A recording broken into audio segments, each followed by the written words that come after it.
तो जब ऐसी चीजें आती है जिन्हें हमारा समाज रोकने की कोशिश कर रहा होता है, क्योंकि प्रेजेंट जनरेशन को फ्यूचर हमेशा कठिन लग रहा होता है कि हो बच्चों के हाथ में तो मोबाइल हो जाएगा, अब तो बच्चे कामुक ही हो जाएंगे सारे।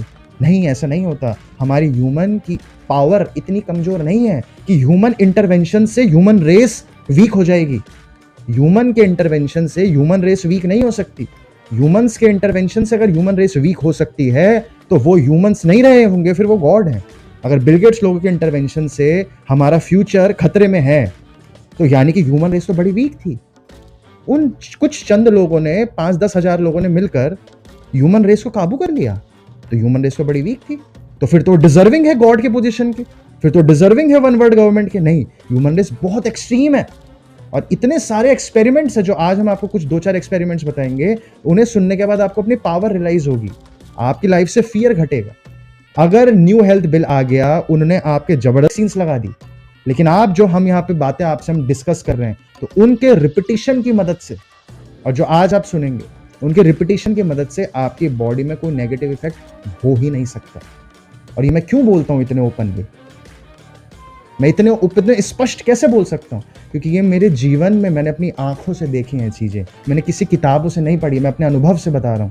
जब आप अनुभव करने लग जाओगे तो वो बहुत, आज की दुनिया में तो फिर भी कुछ लोग ऐसे निकल कर आ गए हैं जैसे ग्रेग ब्रेडन, जो सारी नॉलेज एक्सपेरिमेंट साइंस के आपको बताते हैं।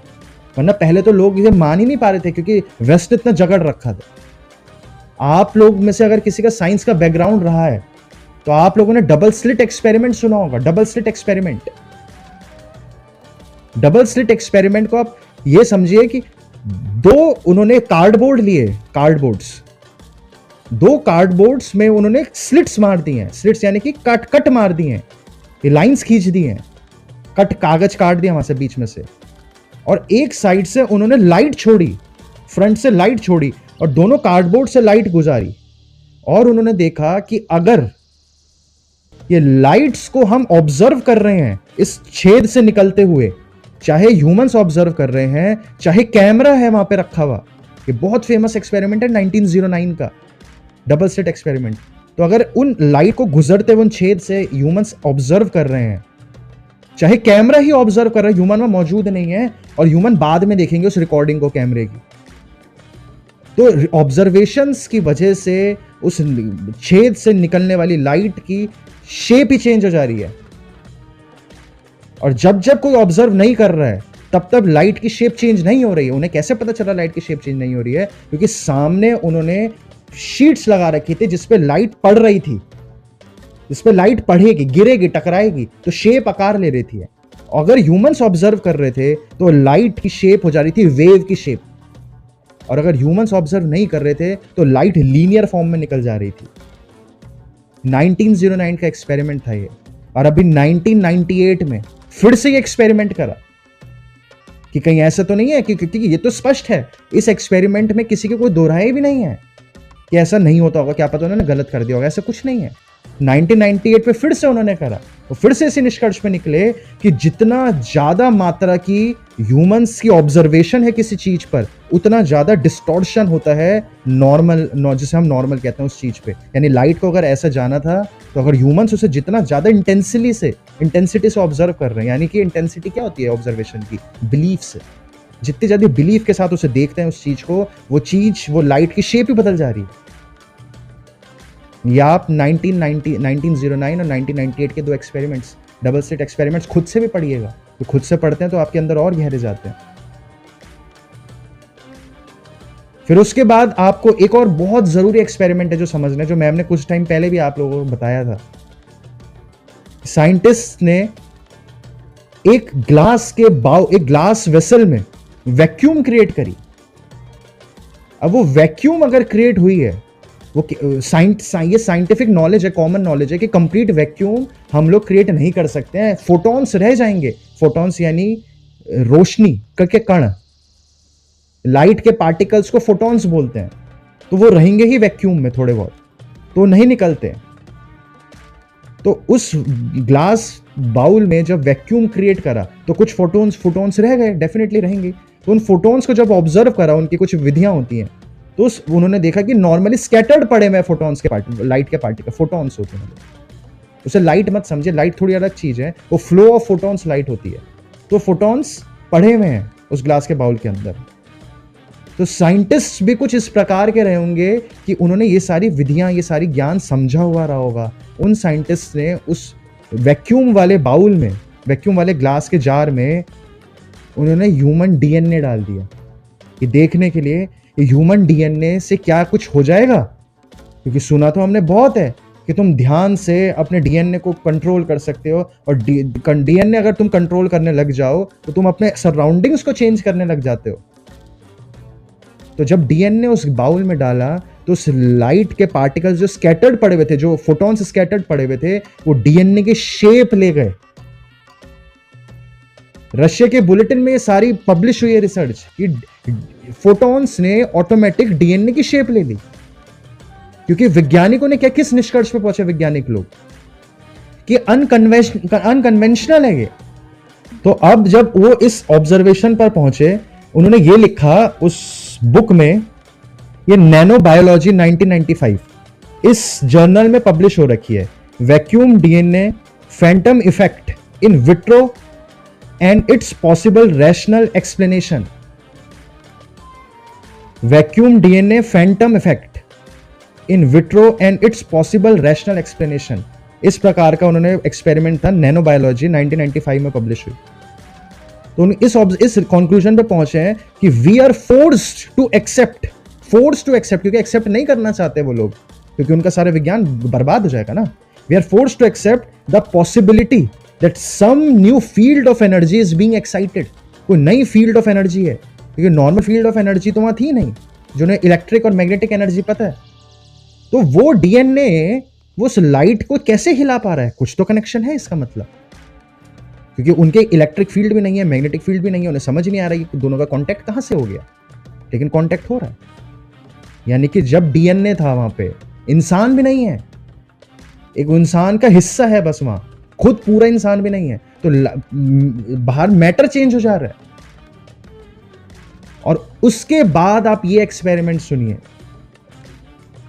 JES यानी कि journal of JSC, journal of scientific exploration, यहां पे 1994 पे एक और एक्सपेरिमेंट हुआ, जर्नल ऑफ साइंटिफिक एक्सप्लोरेशन।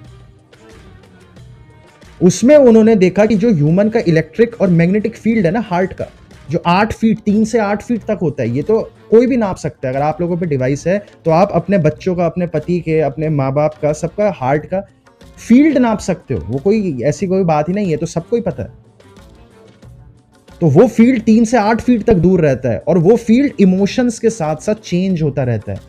अगर आपकी लाइफ में फियर का इमोशन आ जाए, फ्रस्ट्रेशन, एंगर, यानी वो सारे इमोशन जिन्हें बुद्ध, महावीर, कृष्ण, राम, हनुमान, शिव, सारे लोग बोल रहे हैं इनसे बाहर निकल जाओ, इन इमोशन से, वो सारे जो 4-5 चीजें गिना दी जाती है, लोभ, क्रोध, काम, मोह, ये सारे इमोशंस अगर हट रहे हैं इंसान के, और ये सारे इमोशंस आ रहे हैं, तो क्या चेंजेस आ रहे हैं हमारी बॉडी में। तो जब इंसान को फ्रस्ट्रेशन हो रही थी, तो वो जो हमारी बॉडी का डीएनए है, डीएनए को उन्होंने क्या करा, डीएनए को एक बाउल में रखा, एक पूरा, जैसे उनका साइंटिफिक एपरेटसेस होते हैं, बहुत सिक्योर्ड ग्लासेस होते हैं, उस ग्लास को उठा के उन्होंने एक और ग्लास के अंदर रख दिया कि कहीं बाहर ह्यूमन इंटरवेंशन तो बिल्कुल ही ना हो, ऐसा ना हो कि हवा का एक तिनका भी निकल जाए। कंप्लीट कंसील्ड करते हैं वो ऑब्वियसली।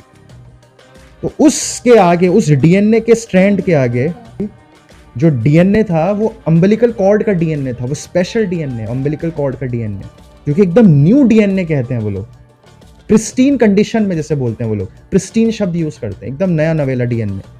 तो अम्बिलिकल कॉर्ड यानी कि जिससे बच्चा अपनी माँ से जुड़ा हुआ होता है, नाभि से, तो वहां का डीएनए जब उन्होंने निकाला और डीएनए को उस बाउल में रखा, उस ग्लास जार में रखा, एपरेटस में रखा, और उससे एक और ढक दिया, पूरा कंसील कर दिया, और फिर ह्यूमन जब उसके इमोशंस लेके आए अपने, तो वो जो डीएनए अंदर था, अगर फ्रस्ट्रेशन का इमोशंस है उसके आगे, उस डीएनए के आगे, तो डीएनए सिकुड़ रहा है।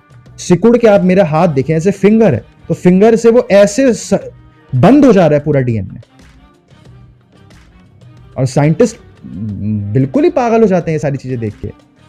वो बोलते संभव ही नहीं है, कुछ इस प्रकार के वो बोलते हैं कि द लाइट, जो पिछला वाला था एक्सपेरिमेंट, ये कैसे फोटॉन्स डीएनए की शेप ले रहे थे। तो उसका वो कंक्लूजन जो उन्होंने निकाला, the light was described as behaving surprisingly and counter intuitively, surprisingly and counter intuitively, क्योंकि उनके विज्ञान में कुछ ऐसे कुछ है ही नहीं, तो उनके विज्ञान के काउंटर है ये सारी बातें। तो अब जो दूसरे एक्सपेरिमेंट जो हम देख रहे हैं, उसमें जब डीएनए फियर का रखा, फ्रस्ट्रेशन का रखा, तो डीएनए सिकुड़ गए, और डीएनए सिकुड़ेगा तो इंसान की ऊर्जाएं सिकुड़ेंगी, इंसान बीमार होगा, डीएनए का एक्सप्रेशन कमजोर हो जाएगा। DNA store houses of information है, वो आपकी जानकारियां, क्या आपके अंदर कितनी सारी जानकारियां हैं, कि सामने से अगर शेर आ जाएगा तो आपके अंदर एड्रेनलिन रश, आपका बीपी हाई हो जाएगा, आपका मसल्स टेंस हो जाएंगे, आप भाग पाओगे तेज, पूरी बॉडी रेडी हो जाती है। तो वो जानकारियां कहाँ हैं? वो सारी जानकारी हमारे शरीर के अंदर, हमारे डीएनए के अंदर, हमारे जेनेटिक्स के अंदर है। तो जब ये फियर वाले इमोशंस होते हैं, तो सामने डीएनए सिकुड़ गया, कमजोर हो गया, यानी डीएनए आप ऐसे समझे मंदबुद्धि हो गया, उसे समझ ही नहीं आ रहा, पागल सा हो गया। और जब लव, ग्रेटिट्यूड, एम्पैथी, ये सारे इमोशंस से एक्सपोज करा गया उस डीएनए को, तो डीएनए रिलैक्स हो गया। और वो इतना रिलैक्स हो गया, जो बंद हो गया तो पूरा ऐसे रिलैक्स हो गया, पूरा स्ट्रेट, जो डीएनए की शेप होती है कुंडलिनी की शेप, तो इतना रिलैक्स हो गया कि वो डीएनए खुद को रेप्लिकेट तक करने लग गया, मतलब अपनी एक और कॉपी बनाने लग गया, यानी कि उसका एक्सप्रेशन अपने मैक्सिमम लेवल पर पहुंच गया। और ये इतने भीषण एक्सपेरिमेंट, अब पहले एक्सपेरिमेंट और दूसरे एक्सपेरिमेंट को जब आप मिलाएंगे और ध्यान से समझेंगे कि इमोशंस डीएनए को चेंज कर रहे हैं, ये तो स्पष्ट है, और डीएनए फोटॉन्स को चेंज कर रहा है, यानी आपके इमोशंस फोटॉन्स को चेंज कर रहे हैं, इमोशंस डीएनए को चेंज कर रहे हैं, डीएनए फोटॉन्स को चेंज कर रहा है। डीएनए से हम बने हैं, फोटॉन से दुनिया बनी है, आप दुनिया जो ऑब्जर्व कर रहे हो फोटॉन से ऑब्जर्व कर रहे हो। तो आपके इमोशंस इस दुनिया को इंपैक्ट कर रहे हैं, और ये ही वो विधियां हैं जो अब तो हमें इनको डिस्कस करने के लिए, समझने के लिए लैंग्वेज में डल पाई। इन विधियों को हमेशा से यूज कर रहे हैं तिब्बत के लोग, इंडिया के लोग। जो आप लोगों में से कई लोगों को हमने वो भेजा था, क्लिप भेजी थी 3 मिनट में, कि कैसे उस स्त्री ने 3 इंच कैंसर गायब कर दिया, क्योंकि वो टेक्नोलॉजी, ये एक्सट्रीम टेक्नोलॉजी है, इसके ऊपर कोई टेक्नोलॉजी अभी तक ह्यूमंस नहीं समझ पाए हैं। इमोशंस की टेक्नोलॉजी, कैसे उस इमोशन की टेक्नोलॉजी, वो इमोशन क्रिएट कर रही थी वो औरत, और सारे लोग क्रिएट कर रहे थे कि मेरा कैंसर ठीक हो चुका है, मेरा कैंसर ठीक हो चुका है। 3 मिनट के अंदर लाइव रिकॉर्डिंग के अंदर वो कैंसर गायब हो गया, क्योंकि ह्यूमंस एक दूसरे से कनेक्टेड है, ह्यूमंस यूनिवर्स से कनेक्टेड है। और जो सेकंड मैंने आपको एक्सपेरिमेंट बताया, और जो 1998 में फिर से डबल स्लिट एक्सपेरिमेंट हुए, सारे एक्सपेरिमेंट से वो इस निष्कर्ष में पहुंचे हैं, खासकर वो 1998 का जो दोबारा डबल स्लिट एक्सपेरिमेंट करा, कि हम लोग यूनिवर्स को ऑब्जर्व कर रहे हैं, ये नहीं है ऑब्जर्वर वर्ल्ड के अलावा उन्होंने कहा हम पार्टिसिपेंट्स हैं इस यूनिवर्स में। We are not observers, we are participants, क्योंकि आपके इमोशंस यूनिवर्स के फोटॉन्स को, मैटर को चेंज कर रहे हैं। तो आप उसमें उस गेम का हिस्सा हो, उस डिवाइन मैट्रिक्स का हिस्सा हो, और हम सब एक दूसरे से कनेक्टेड होते हैं। अगर मैं और मैम और हम आपको यहाँ कर बैठकर हम बोलने लग जाएं तब तो सब खत्म हो जाएगा, अब तो हम मर जाएंगे, और यही शब्द, जबकि मेरे को ये एग्जाम्पल के तौर पे भी नहीं यूज करने चाहिए, लेकिन मैं कर रहा हूँ, और हम यही बोलते रहे, तो आपके अंदर वो थॉट में रिपीटिशन के माध्यम से अंदर डूबने लग जाएंगे, आपके वो एनर्जी लेवल लो हो जाएगा, आपको थकावट होने लग जाएगी। अगर आप सेंसिटिव हैं, अपने बॉडी को फील कर पाते हैं, तो आप देखेंगे कि आपको थकान हो गई है। अब क्लास के बाद आप देखते होंगे आपको लाइट फील होता है, हल्का महसूस होता है, रिलैक्स्ड फील होता है, क्योंकि आप और हम किसी चीज से कनेक्टेड हैं। हमको लग जाएगा हम तो शब्दों से कनेक्टेड हैं, लेकिन हम बहुत स्तर पर कनेक्टेड होते हैं, हर इंसान। तो इस वजह से वो इस निष्कर्ष पर पहुंचे कि हम पार्टिसिपेंट्स इस यूनिवर्स के। आपको जैसा फील होता है वैसी आपकी रियलिटी बनती है। आप जो फील कर रहे हैं वो आपकी रियलिटी शेप ले लेती है, आपकी ऑब्जर्वेशंस रियलिटी बनने लगती हैं। और वो ये कहते हैं कि अगर तुम दुनिया के कोना छानना चाहते हो, इस कंक्लूजन पर पहुंचे, तुम इस ब्रह्मांड का कोना छानना चाहते हो, और तुम छानना चाहते हो, ढूंढना चाहते हो, जो ओशो कहते हैं, या जो तिब्बत का जो कल्चर्स हैं, या फिर जो चाइना में कंफ्यूजन है, जो लाओत्से कहते हैं, अगर तुम कोई खोजना चाहते हो वो तुम्हें मिलेगा ही नहीं। वो ये कह रहे हैं, अगर तुम खोज रहे हो दुनिया का, इस ब्रह्मांड का किनारा कहाँ है, तो किनारा नया पैदा हो जाएगा, क्योंकि तुम्हारे अंदर इच्छा है खोजने की। तो खोजने की इच्छा पैदा करेगी नई चीज।